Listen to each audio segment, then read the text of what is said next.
నరులు అనేక మంది సంపాదించాలని చాలా ప్రయాసపడతారు, మంచిదే. కాకపోతే దేవుని చిత్తానుసారంగా దేవుని వాక్యంలో రాయబడి ఉంది, శ్రద్ధగా పనిచేయవాడు ఐశ్వర్యవంతుడగును, బద్ధకముగా పనిచేయవాడు దరిద్రుడగు. కనుక దేవుని సన్నిధానములో దేవుని చిత్తానుసారంగా దేవునికి ఇష్టలుగా జీవించి దేవుని యందు భయభక్తులు కలిగి ఉన్నప్పుడు ఆశీర్వాదమును ఐశ్వర్యమును దేవుడిస్తాడు. కనుక ప్రియులారా, పరిశుద్ధ గ్రంథమైన బైబిల్లో మనం చూసినప్పుడు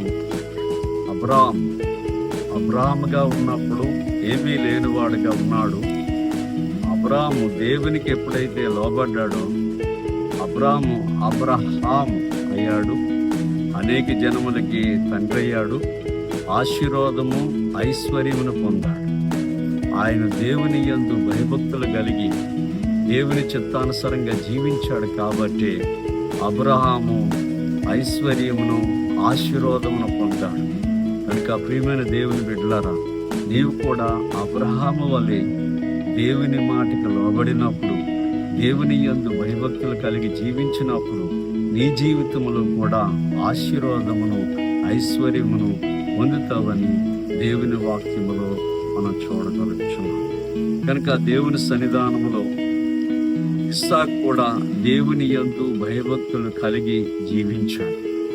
ఇస్సాకు అనగా నవ్వు, ఆనందం, సంతోషం.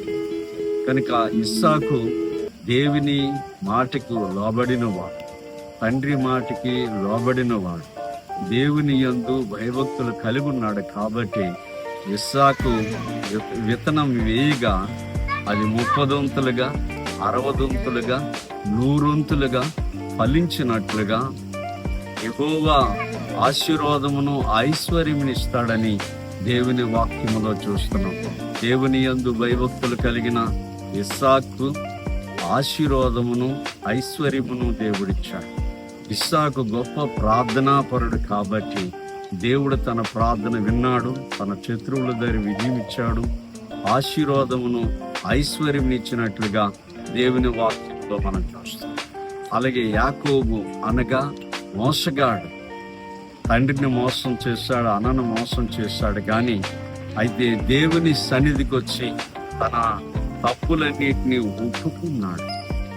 ఒప్పుకున్నప్పుడు యాకోబును దేవుడు ఇశ్రాయేలుగా మార్చి గొప్ప సంతానమునిచ్చాడు.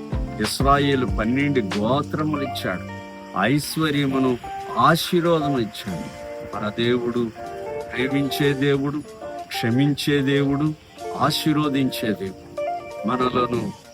మనం పేదవారుగా ఉండడం దేవుడికి ఇష్టం లేదు. కాబట్టి ఆయన యందు భయభక్తులు గలవారికి ఏ మేలు కొదవై ఉండదు. కాబట్టి దేవుని వాక్యములో మనం చూసినప్పుడు 2 కొరింథీయులకు రాసిన పత్రిక 8వ అధ్యాయం 9వ వచనం చూసినప్పుడు మనలను ధనవంతులుగా చేయనందుకు ఆయన దరిద్రుడైనట్లుగా మనిషి పోలికగా పుట్టి దాసుని స్వరూపమును ధరించి సిలువ మరణము పొంది మన పాపములను పరిహారము చేసి మనము మన దరిద్రత ఆయన అనుభవించి మనలను ధనవంతులుగా చేయుటకే యేసుక్రీస్తు పరలోకం నుంచి వచ్చాడు.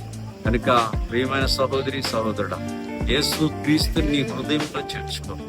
నీ పాపాలను ఒప్పుకున్నప్పుడు, నువ్వు పాపము నుంచి విడుదల పొందినప్పుడు యెహోవా వలన ఆశీర్వాదమును ఐశ్వర్యమును పొందుతావు.